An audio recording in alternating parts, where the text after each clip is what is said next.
Et si une seule explosion pouvait faire pencher la balance d'un conflit entier? Imaginez un instant que vous vous trouviez dans une ville paisible, endormie sous un ciel noir. Cette nuit, plusieurs frappes russes ont visé l'Ukraine, mais une scène a capté toute l'attention. L'explosion massive sur le complexe Kazarmeni d'Uralski, à Zaporijia. Un unique souffle a embrasé le ciel, visible sur des dizaines de kilomètres, bientôt suivi de détonations en chaîne qui ont glacé la ville. Les habitants, réveillés en sursaut, se sont précipités à leurs fenêtres, essayant de comprendre si la guerre venait de franchir une nouvelle étape. Certains se sont rappelés les récits de la Seconde Guerre mondiale quand des bombardements similaires bouleversaient le visage des villes en une nuit. D'autres, plus jeunes, ont filmé la scène, partageant en direct l'angoisse et l'incompréhension.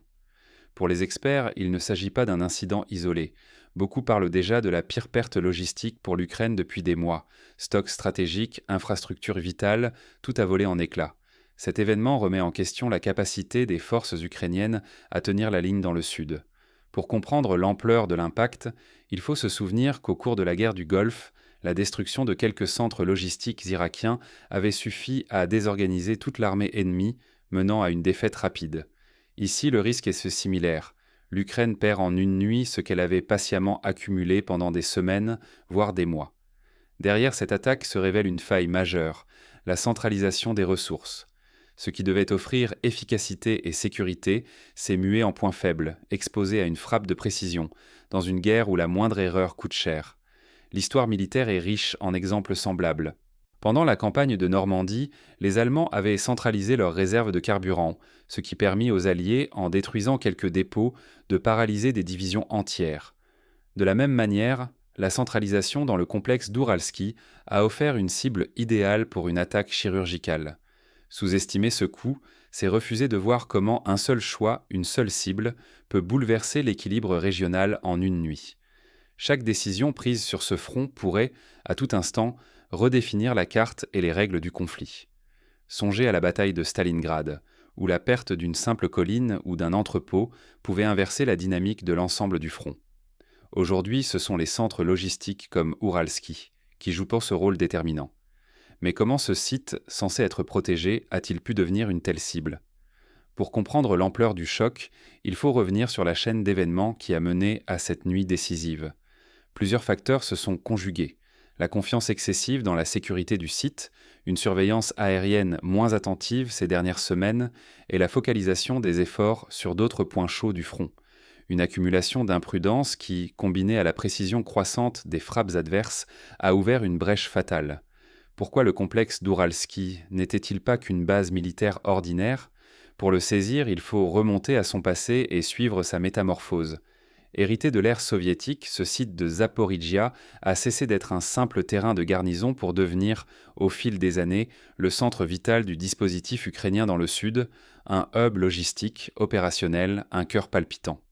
À l'époque soviétique, il servait avant tout de point de rassemblement pour les jeunes recrues. Mais au fil du temps et face à l'évolution des menaces, il s'est transformé. Les bâtiments anciens ont été rénovés, des hangars ajoutés, des systèmes de communication modernes installés. Il n'est pas exagéré de dire que ce lieu est devenu la colonne vertébrale de la présence militaire ukrainienne dans cette région. Imaginez un organisme vivant où chaque bâtiment a sa fonction.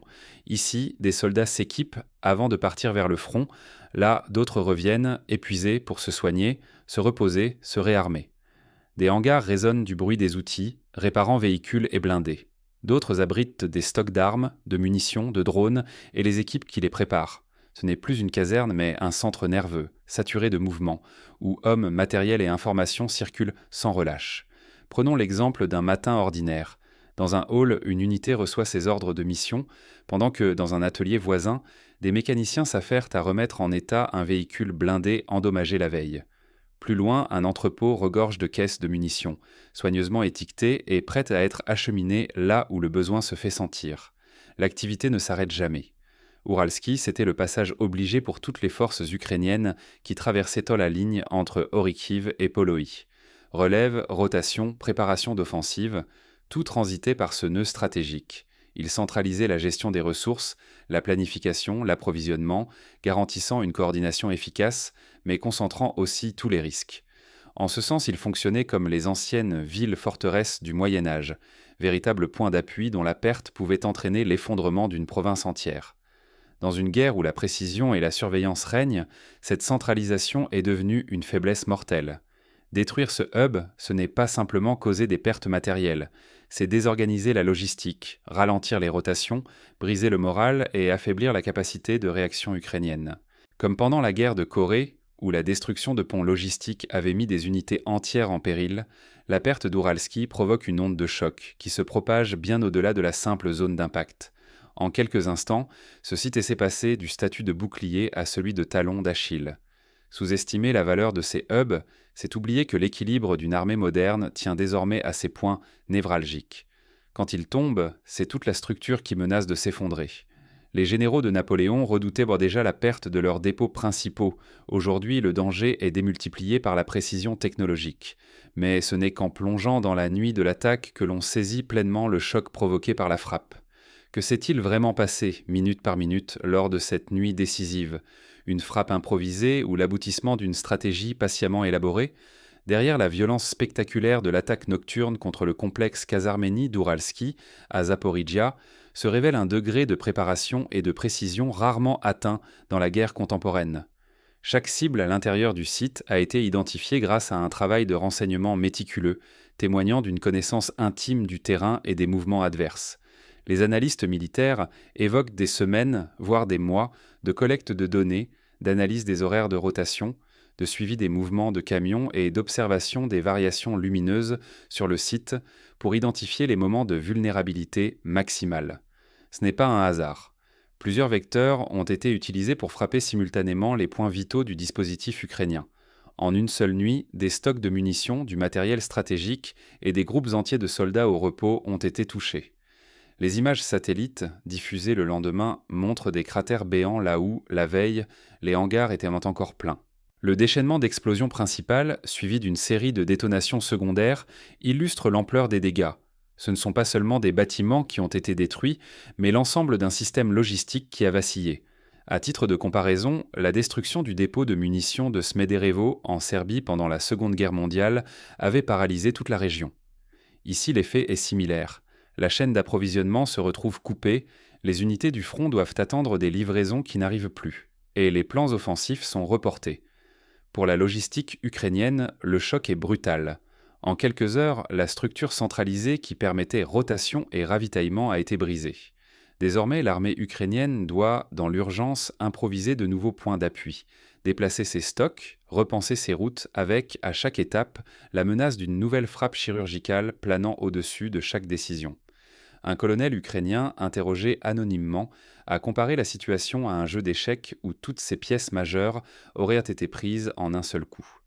Le coup psychologique est immense.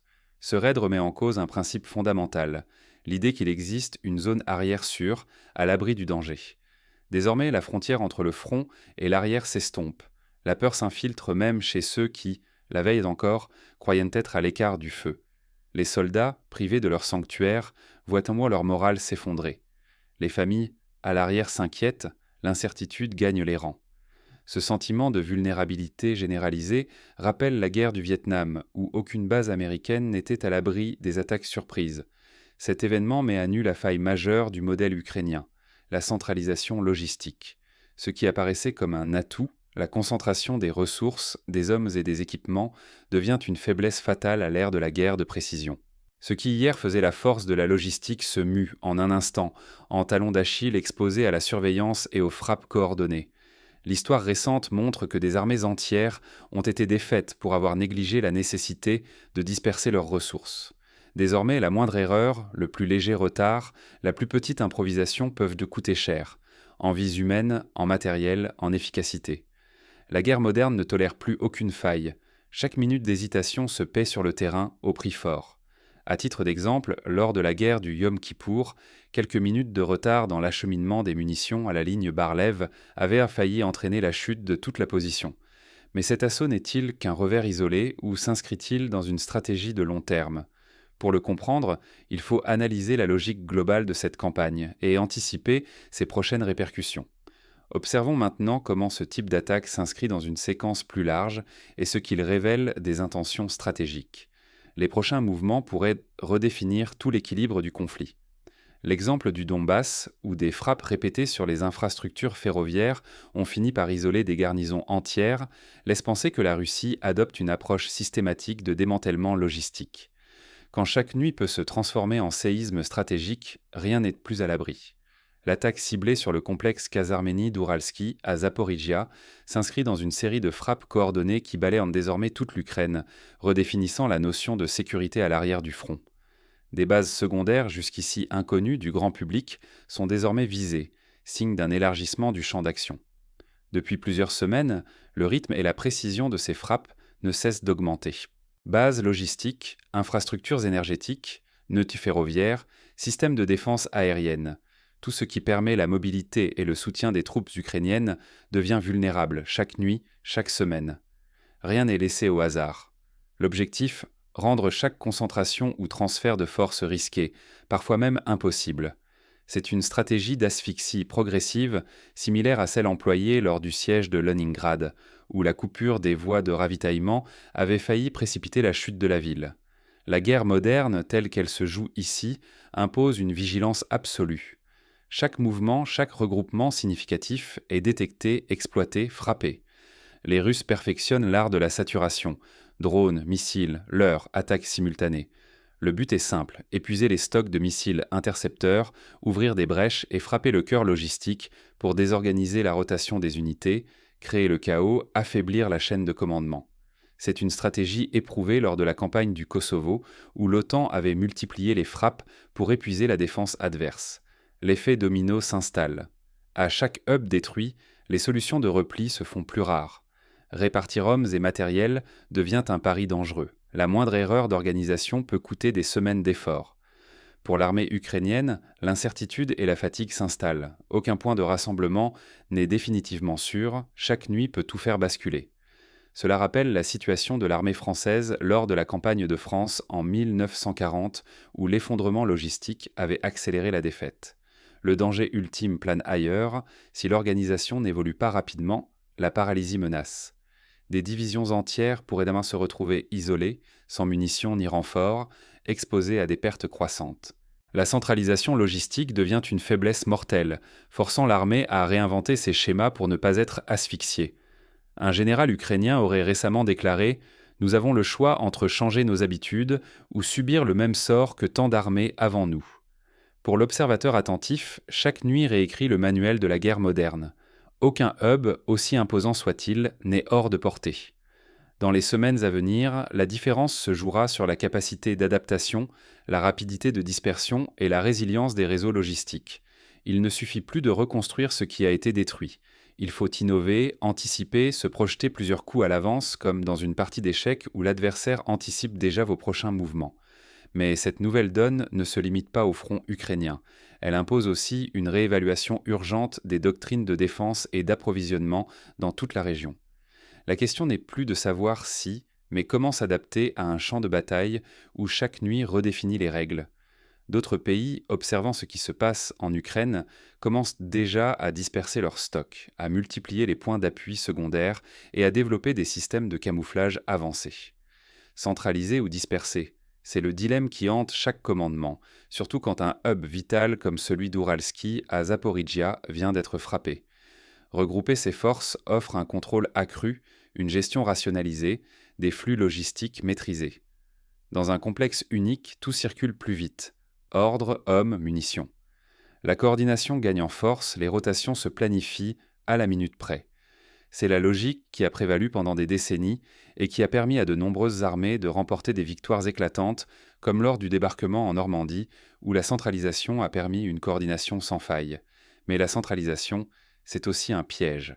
Plus la concentration est forte, plus la cible est visible et vulnérable. Un seul missile, un seul drone, et c'est tout un réseau qui s'effondre en quelques battements de cœur. La frappe de cette nuit l'a prouvé, stocks envolés, chaînes logistiques brisées, morale laminée. Ce qui était un atout devient une faiblesse fatale. Dans la guerre du Pacifique, la destruction du dépôt de carburant de Pearl Harbor avait paralysé la flotte américaine pendant des semaines. La dispersion, elle, dilue le risque. Des stocks éparpillés, des groupes réduits, des positions camouflées, aucune frappe ne peut tout anéantir d'un coup. Chaque point devient moins stratégique, la perte est contenue. C'est la promesse d'une certaine résilience. Mais ce choix a un prix élevé. Plus de points à protéger, plus de routes à surveiller, la logistique bascule dans la complexité. Les ruptures de communication se multiplient, la chaîne de commandement s'étire, les erreurs deviennent coûteuses. Un convoi isolé, une livraison en retard, et c'est la survie d'une unité qui vacille. La technologie moderne change la donne. Drones omniprésents, satellites, capteurs et espions transforment chaque regroupement en cible désignée. Il n'y a plus de cachette. Un simple mouvement, une lumière, et la frappe peut pleuvoir. Le camouflage de masse ne fonctionne plus. Pour s'adapter, certains commandants adoptent des techniques inspirées de la guérilla. Multiplication de faux dépôts, usage de leurres thermiques, changement permanent des itinéraires logistiques et recours à des unités mobiles de réapprovisionnement. Dans ce contexte, chaque décision est une prise de risque. Disperser pour survivre, mais au prix de l'efficacité. Centraliser pour optimiser, mais au risque de tout perdre. L'art de la guerre moderne, c'est d'inventer sans cesse. Multiplier les leurres, masquer le vrai centre de gravité, brouiller les pistes. Trouver l'équilibre n'a jamais été aussi périlleux. La solution pourrait résider dans l'hybridation, un réseau de petits hubs mobiles, constamment déplacés, reliés par des unités de communication ultra rapides. Le coût d'une erreur est immédiat, pertes humaines, matériel détruit, morale effondrée, avantages stratégiques envolés. Chaque faute tactique peut se transformer en défaite durable. On se souvient de la campagne d'Italie, où la perte d'un seul pont logistique avait obligé une division entière à se rendre. C'est pourquoi la rapidité d'adaptation devient essentielle. Apprendre, corriger, improviser, ne jamais s'installer dans une routine, c'est la seule voie pour survivre. Rigidité et lenteur coûtent cher en hommes, en matériel, en confiance. Les armées modernes investissent désormais dans des simulateurs de crise, des exercices de dispersion et des systèmes de communication de secours, pour anticiper le pire. En somme, la bataille centralisation contre dispersion atteint son paroxysme. La technologie resserre l'étau et la marge d'erreur se réduit un peu plus chaque nuit. Les commandements ukrainiens savent qu'ils jouent désormais contre la montre. Chaque semaine sans adaptation renforce la vulnérabilité du dispositif. L'onde de choc psychologique générée par la frappe sur Uralski ne s'arrête pas à la logistique. Elle ébranle toute la stratégie ukrainienne dans le sud. Ce moment marque un tournant, obligeant chaque camp à repenser ses certitudes. On assiste à la naissance d'une nouvelle doctrine, où la flexibilité prime sur la puissance brute. Une nuit, une frappe et tout bascule. Les soldats, qui hier encore plaisantaient autour d'un café, se retrouvent projetés dans un univers où chaque bruit dans la nuit peut annoncer un nouveau désastre. Ce qui s'est passé à Uralski dépasse une simple explosion dans l'obscurité. C'est un cri d'alerte. Dans la guerre moderne, chaque concentration logistique, jadis synonyme d'efficacité, devient aujourd'hui une cible évidente. Là où autrefois la masse rassurait, elle attire désormais la précision meurtrière. C'est une leçon pour tous les belligérants, et même pour les observateurs étrangers qui suivent le conflit de loin. En une seule nuit, la résistance ukrainienne dans le sud a subi un choc. Des mois d'efforts, de stockage et de planification se sont évaporés en quelques minutes. Ce n'est pas qu'une question de matériel perdu. C'est tout un système d'organisation qui chancelle, une chaîne d'approvisionnement qui se fragilise. Les conséquences ne se mesureront pas seulement sur le court terme, mais risquent de hanter toute la suite du conflit. Ce moment marque un virage. Technologie et surveillance dictent désormais le tempo. Celui qui refuse de voir ou de comprendre ces mutations combat à l'aveugle. Ignorer ces signaux, c'est s'exposer à des ruptures soudaines, là où chaque seconde compte. Pour les forces ukrainiennes, la prochaine étape sera cruciale. Il faudra choisir entre persévérer dans un modèle dépassé ou inventer de nouvelles méthodes pour survivre. Pour garder une longueur d'avance, il faut saisir cette nouvelle réalité. Même la position la mieux fortifiée devient vulnérable face à l'évolution des moyens d'action et d'observation. Se tenir informé, c'est préserver son influence et, parfois, sa propre sécurité. Leçons, simulations, débriefing, chaque minute gagnée dans l'apprentissage peut sauver des vies. Si vous souhaitez anticiper la suite, comprendre les bouleversements à venir et découvrir comment l'Ukraine et ses adversaires vont tenter de s'adapter, abonnez-vous et activez la cloche. Ici, chaque analyse vous offre les clés d'un terrain où, désormais, personne ne sait d'où viendra la prochaine frappe. Restez vigilants, car dans la guerre moderne, la seule constante, c'est le changement.